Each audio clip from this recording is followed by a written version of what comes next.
or was it a loud noise? Was somebody touching him? When you click on sensory, it'll have some more drop down. We have failed peer interaction, students nonverbal, so I'm not quite sure. Out of routine, observably upset, bad weather, kiddie bus, physical escort bus, adult interactions, and then other. Write in there what you think is important to you to help you understand it. But that's the incident form about the antecedent. So I got a question for you. I want you to help me identify the antecedent. Every time you come home from work, you are met at the door by your 4-year-old son. He always looks up at you with a big grin and spits on you. You always give him a 5-minute timeout in his room. What is the antecedent?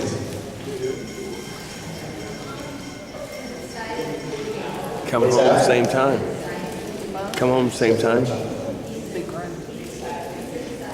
He might be excited, but that would not be the antecedent. The antecedent is anything that happens before. So the behavior is, we can all agree it's spitting, right? Okay. What happened before he spit?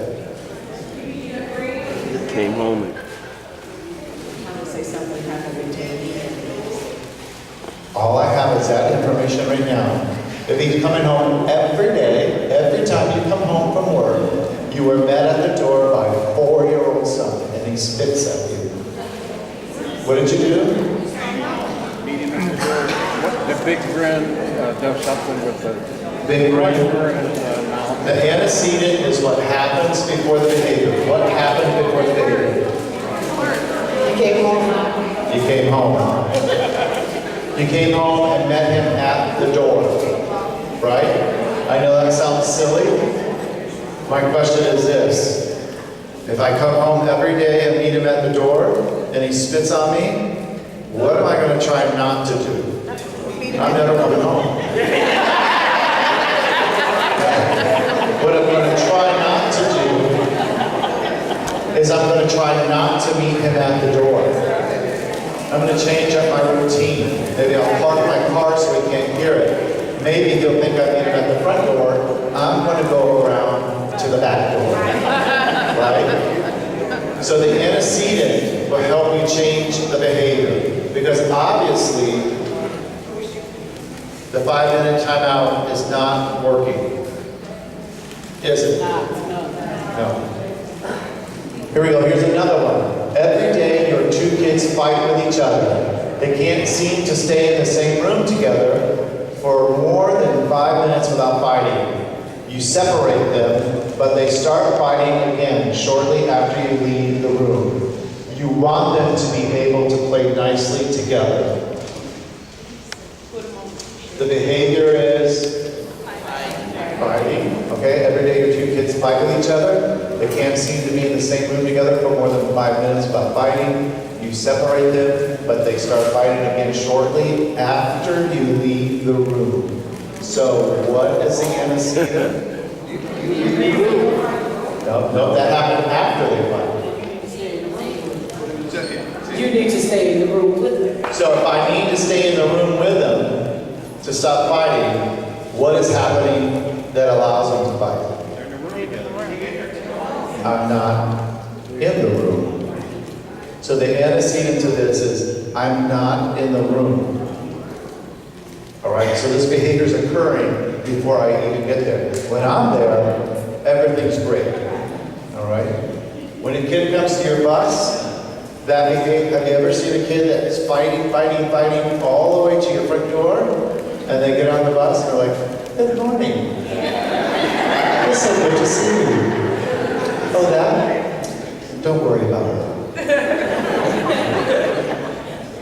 It's because the behavior is manifested outside of you. The antecedent is there's no one in the room to monitor them. Does that make sense?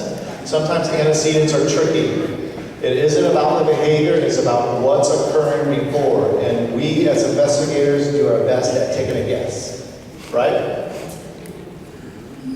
Here's another scenario. Every time you drive slow down Lewis Street on the way to work, you stop at Tim Hortons and you have a donut. Your doctor has told you that you need to lose weight or you will suffer the healthy problems that come with obesity. What do? Don't drive You out. change doctors. You get one different. So, what's the antecedent? Don't drive down Lewis Street. Don't go down Lewis. Don't go down Lewis Street. And don't go down Russell Street because Krispy Kreme is on that street. The answer is true. Don't go down that street. It may be as simple as where the kid is coming to meet your bus. If your bus isn't in the spot that it's at every day, he or she may get frustrated. If the student is being let out of a different door of the school, it's a break in routine and that causes stress and that can cause behaviors. So those are all things to think about. Sometimes you guys get to see those antecedents, sometimes you don't. But the important thing to do is be investigative when you are watching a kid. Like, try to figure out what is it that happened before he came out here. Ask the person who's bringing him to the bus, why is he upset? And if they say, I don't know, say, well, I'd like to find out. Could you ask the teacher? Tell her to come out here tomorrow. Because I would like to try to figure out how I can make it easier for him while he's on my bus. So, we know that there's an antecedent. We know that's what happens before the behavior, and it can change the function of the behavior. If he's used to coming to this spot right here every day to get on the bus, and I tell him to stand in this spot, and he has behaviors, then I know I've changed the antecedent, and I want to bring him right back to here. That's why assigned seats are important for many of our students, because it provides safety and comfort to their thinking. It also allows us to keep certain kids away from each other. Every behavior serves a purpose. All our behaviors serve a purpose. It's important to be able to figure out what is the function of the behavior. And it's all fun and games until somebody figures out the function. Because once you figure out the function, you can oftentimes stop the behavior. Right? You can manipulate the behavior by finding out the function. So when I say the function, what is it and why care? The function, it answers the why of a behavior. Why is this happening? Then we can, once we figured out why, we can respond effectively. We can select effective strategies, interventions. We can select an effective replacement behavior. Okay? Some of our students want attention. If that's the function of the behavior, he likes it when he gets upset because then so-and-so has to come and sit next to him. All right? So what I would want to do is, before he gets into a crisis situation, I'll be like, we can come up with a plan. Ms. Jones will sit next to you for the first 5 minutes. Can we do that? If you can, that's great. That will increase the behavior. Or Ms. Jones meets him outside the bus. So understanding the function, if it's seeking attention, then we can figure out how to give him attention in a positive way. How he can ask for attention as opposed to displaying behavior that warrants it. Sometimes when kids want attention and you know it's exactly for attention, the best thing to do is to ignore them. Because once you give it to them, you feed into that behavior. It's hard to ignore kids sometimes. So what are the 4 common functions of behavior? Not all, but for the most part, these are the 4 common functions of a behavior. The first one is, it's to escape or avoid. So we have a student that has math, and every time before math, he throws his pencil down, he throws his paper down. He gets on the ground, he gets up, he moves around. Teacher gets mad, says, you're in timeout. So he goes into timeout for 10 minutes. Did exactly what he wanted. He didn't want to do math. struggles with math, and he got out of math. He escaped the responsibility, he avoided the responsibility, all right? If a student is supposed to sit in this seat, and one day he decides he doesn't want to sit in that seat, and you give in one day, he has escaped and avoided the situation that he has, and you just potentially created another behavior for him. So understanding that he's looking to escape and avoid is important, because then you can decide on, is this something that I want to give into this behavior, or is this a behavior that I want to try to figure out a solution? John, you have to sit here. But I tell you what, if you can sit here for a week, then we'll do one day a month where you can sit wherever you want. You can have coupons. Here are your coupons, John, for this month. These coupons let you sit wherever you want as long as you're not disrupted. When they're out, they're out. He gets 3, blah, blah, blah. So the kid gets some choice. So escape and avoidance is important. Attention. A majority of our students want attention. When we think about a student that has a disability, think about how much time and how much attention that child gets throughout the day. The more severe the disability, the more attention that child needs. And the one thing about its attention is that you can get used to it. And without it, you can feel lost, you can feel abandoned, you can feel unimportant. And these are all valuable things to understand when we're talking about our kids. Sometimes they just want attention. Sometimes you are the only one that will probably give them attention. This is the last grasp of attention before they get home because they have 7 brothers. Or their mom works or their dad works. Or the home life isn't that great. So the need for attention is important. If you can figure out why they need that attention, you can start working with them to get appropriate attention. John, if you just raise your hand, I promise I'll come over and talk with you. John, I'm going to start each day off with you. For the first 2 minutes, you and I are going to be compadres.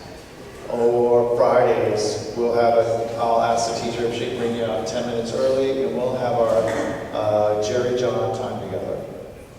These are all possibilities. Automatic is what you're going to find with most of our students who have autism. Automatic function of automatic is it has nothing to do with the environment. Nobody in my environment is causing this. It's an internal antecedent. It's stimulation, self-stimulating. You guys have automatic behaviors. How many of you, when you're sitting down, rock your leg? Right? That's automatic. How many of you, with a pencil, if you twirl a pencil when you have it? Those are automatic. That's not brought on by anything environmental. It's just what you do for stimulation. Unfortunately, we have students who have things going on inside their mind that are quite frustrating, so much that banging their head feels better than the noise that's going on inside their head. It takes away from that pain. It's got to be a terrible life. But it is the truth, and that's what we have for automatic. The function is automatic. Those are behaviors that you will, at some time, it'll be very tough for you to change those. It's more about understanding them, why they occur. And then from that, you usually get outside help. We'll talk a little bit more about that. And then lastly, this is very important. I don't think you can go to any Walmart or any Target and not see a child have a behavior because they want access to tangibles.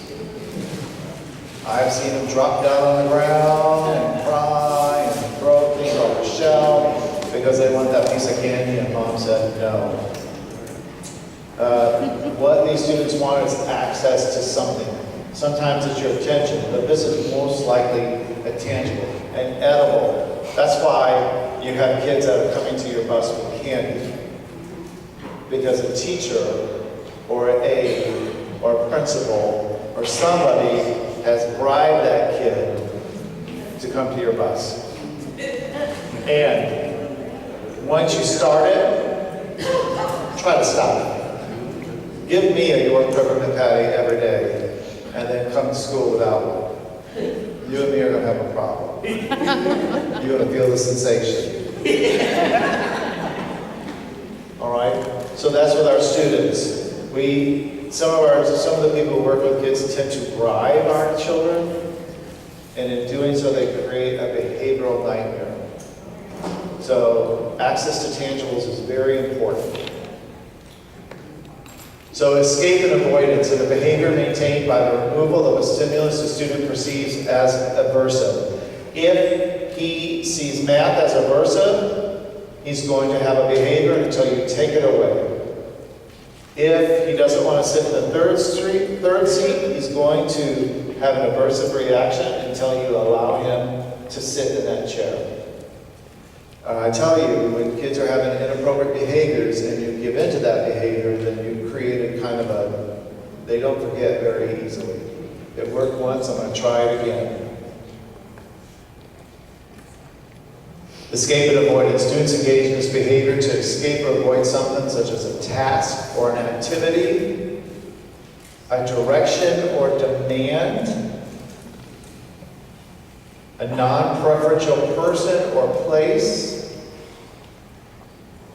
Transitions are very difficult for many of our students. Unfortunately, what some of our schools are doing is they're making kids come out all at the same time. And there's hundreds of kids moving around at the same time. And for students that have trouble with socialization and stimulation, it's a really tough time. So let's think about that transition. From the school classroom to your bus. How many of you have the kids come out before all the other kids? Raise your hand. High, so I can see you. Wow. Some of you drive for SSD schools, so they probably all come out together. But even at SSD schools, I would think staggering the kids out makes it a little bit more easier, I would say. But for public schools, I know at the high school, we always brought our students out a little bit before because they couldn't handle the hundreds and hundreds of kids going around them and pushing and yelling and screaming. So if we know that they have sensitivity to noise and stimulation, one of the things that you might suggest with your teacher is to bring them out 5 minutes early. This might solve a lot of our issues. Certain schools that they're not supposed to bring these children out 5 minutes or 4 minutes or because it cuts into their time. Yeah, I've heard that too. And then some of these have a realistic conversation with that administrator to say, really, what do they do in the last 4 minutes of the day? Students shut down about 15 minutes prior to the bell. Teachers tend to do that as well. They try to get themselves ready to leave. The kids, I'm going to tell you right now, when we get closer to 12:30, some of you will be packing up 15 minutes before it's time to get out. I did that with one of my teachers, and I actually got a phone call from my boss from the teacher saying that I was trying to tell her what to do with their child. So one of the things, the comment is that she did that with one of her teachers, and the teacher called her boss to tell her that she's trying to control her and the student. My suggestion would be, hopefully your boss said that it was a means for dealing with disruptive behavior, and we notice that it doesn't occur with that. 9 times out of 10, teachers tend to feel like they have a godlike syndrome. So my best suggestion with that is to work with the teacher. Say, hey, could we try this? And if you have a good teacher, they will say yes. So I'm sorry for that situation, but it is worth the attempt to try it. And then the other thing is, maybe you need to have somebody from SSD go and talk to them. Talk to the principal and say, we would really like to try to get them out a little bit sooner because the transition time is too difficult. We can't restrain the kid when there's hundreds of kids around them. It's just not a safe environment. So learn this vocabulary that I'm teaching you. You could say, one of the antecedents before his behavior is when he's around a lot of people, he gets really upset, and then we have a lot of behaviors. Can we look at bringing him out before everybody else? When you start using vocabulary that mimics teachers and administrators, then you start to get a little bit more respect in return.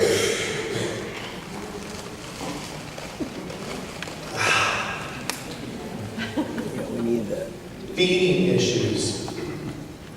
Some of our students have difficulty with swallowing, believe it or not. Some of our kids have difficulty with different foods. At the elementary school, this kid only ate bread. I was like, what in the hell is that? How did he get that? When do I give him some bread? And he gave me some delicious bread every day. A big old loaf of Italian bread. I don't know where they got it, but it looked great. And that's all he ate. And one day, he didn't have his bread. Bread got red, I don't remember, but Lord, it was crazy. And so we tried to get him to eat a bread with butter, peanut butter on it. No.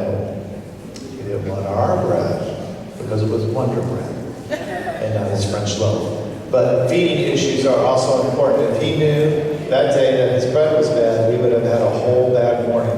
So we waited to the last minute and said, oh, by the way, John, your bread is bad. All right, so we put up for a good 2 hours of some bad behavior, but it was a feeding issue. They were trying to avoid it. Some ways to prevent this. Reinforce more frequently. When a child is doing good, it is research-based 4 to 1. 4 positives to every 1 redirection. Reinforce good behavior. Recognize it. Celebrate it. Praise it. Throw a party for it. But let them know that you appreciate it. All right? When we stop appreciating that, then we stop recognizing the kid, and then they're going to start doing behaviors to get your attention back. Catch the student being good before he or she tries to escape or avoid. I love how you came out here. So I'm going to tell your mom you're a great kid. I'm going to come back in 2 minutes, and so we can talk. So now I would not have to sit there for 2 minutes, right? Not going to go anywhere because he likes me. Decrease the difficulty amount of work. And this is different. This is going to not really applies to the bus because you can't say, I'm going to drive you 3 miles and drop you off at the Schnucks instead of going to your house 5 miles away. But if you're a teacher, instead of handing a packet, which I freak out when I get a packet at work, I just want a page. Just give them 1 page. Give them 1 problem. Teach prerequisite skills. And again, are we sure that our kids know how to behave on a bus? Most of you do a back to school bus with the kids. You go over the rules. Does the teacher go over the rules? Does she understand what your rules are on the bus as a district? If she is, why should she keep giving them candy? Maybe that teacher doesn't know what the rules are. So, work in conjunction with that teacher. Have her come out and go over a little lesson about the rules of safety on the bus. Break down the skill. Sometimes when we ask a kid to do something, we have too many layers in it. I need you to go make that cake, Grace. Well, I don't know how to do that. So just like a recipe box, I'm going to take step by step. Here are the 4 things I need you to have. Go get those and put them on the table. Step number 1, take the egg and break the egg. Leave the shell outside and throw it in the garbage. Sometimes we need to break the steps down to smaller. Instead of saying, I need you to go down, I need you, when you get on the bus, I need you to go back there and have a seat quietly and start to put on your harness, the safety harness. First thing you say is, John, I need you to just walk up these steps real quick. And when you get up there, let me know. He gets up there and I'm like, okay, what now, Mr. K? Okay, now, I want you to go down to your seat. Can you go down to your seat? Absolutely. We might be asking too much, too quickly. And then adjust the duration. If you're like, can I have you sit there for 10 minutes quietly? No. Not going to happen. Can you sit there 2 minutes? Can you give me 2 minutes? And if I have a timer, I have a little timer, I give it to them. That might be in my little bag of tricks up there. Here, I'm gonna start this 2 minutes. When it gets to 0, call me, and I'll come back to you, okay? And then clarify when it will end. This is as long as we have to. Again, most of you, our kids know their route by heart. You know, they know when it ends. So just make sure they understand when it's ending, whatever you're asking them to do. I need you to sit here for 2 minutes. I know it's not your seat, but I just need you to sit here. Instead of sit here, and I'll, you know, because I gotta go work with so-and-so back here, but for now, just sit right here. No, not gonna happen. All right, the attention, a behavior maintained by the attention of others. I love Calvin and Hobbes. You guys remember him? God, I love that comic. I was so sad when the guy retired, but I ain't mad at him. I only need a couple million. I won't be doing much after that. So response to seeking. They're looking for verbal praise. They want redirection, questions, laughter. These are some of the responses to attention seeking. We give verbally. We also give nonverbal attention. Make sure you're not giving nonverbal attention. Eye contact, facial expression, physical proximity, standing close, physical touch, body reaction, jerking, chasing. Some of our kids love to be chased. I ain't chasing, I'm too old. You're going to come back. And if you go too far, we're just going to call somebody else to come and get you. I'm not chasing. But when you do chase, they love it. They want you to stand next to them. All right, sometimes if you know that, just go stand next to them before they even throw a behavior. Preventions. You need to give more frequent attention. If you know they're attention seekers, give it to them frequently. Make sure you give the student preferred attention. I prefer you to say how good looking I am, instead of saying, good God, he's getting fat. Right? That was funny. Maybe it was just too true. So make sure you're giving preferred attention. I prefer you to say something positive about it. I prefer you to phrase it in a positive way. John, I love you and I want you to be safe. So would you put this on? I need you to put this on. If you say would, that's a question. Provide assistance. Help them out every now and then. Let me help you out. Be careful not to help them out too much because you might be creating a new behavior. New skill, give initial help. If it's something new that you're asking them to do, it's the first time on the bus, you need to walk through it with them. You might even try it and emulate it. I'm going to put this thing, watch me, John, I'm going to put this vest on, and then I'm going to sit down. And once I'm done, I want you to do it as well. Okay? And then when no response or incorrect, when no response or incorrect model, provide assistance. When they're not responding or they're not providing the correct reaction you're looking for, show them, this is what I'm looking for. This is what I need. Teach how to ask for a break. Some of our kids don't know how to ask for a break because sometimes people don't care. And then offer choices. Give them choices. John, today, every day I'm going to give you a choice of this seat or that seat. So each day you give a choice. You make that choice. Sometimes that'll help solve the seating issue. Give the students some control in various situations. The automatic, again, is the behavior that occurs outside of environmental norms, right? And not much you can do about it. So it precedes its own reinforcement. It has no signal that they want something. They do not want something from you when they do this behavior. It has nothing to do with you, John, Bill, Karen, Sarah, anybody. It can occur in social and non-social environments. There's no way to tell you when they're going to do it. And then it engages in behavior. They seek sensory input for themselves. They're reduced in sensory input or overload. God, like I said, it's got to be terrible that if you bang your head, it's a lot better than what's going on inside your head. So they're looking for sensory relief. They alleviate pain and regulate sensory needs. And then automatic reinforcement behaviors are unique to the individual. They are unique. You can't say because he has autism he's going to do this. No.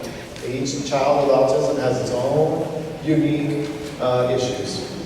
There is not an umbrella intervention strategy. What works for you because you bang your head isn't going to work for you because you bang your head. Because they have two different functions. Consult with appropriate resources. If you have a kid that is causing physical harm to him or herself, make sure you talk to your OT, PT, SLP, a physician, or behavioral analysis. Again, if this is occurring on your bus, reach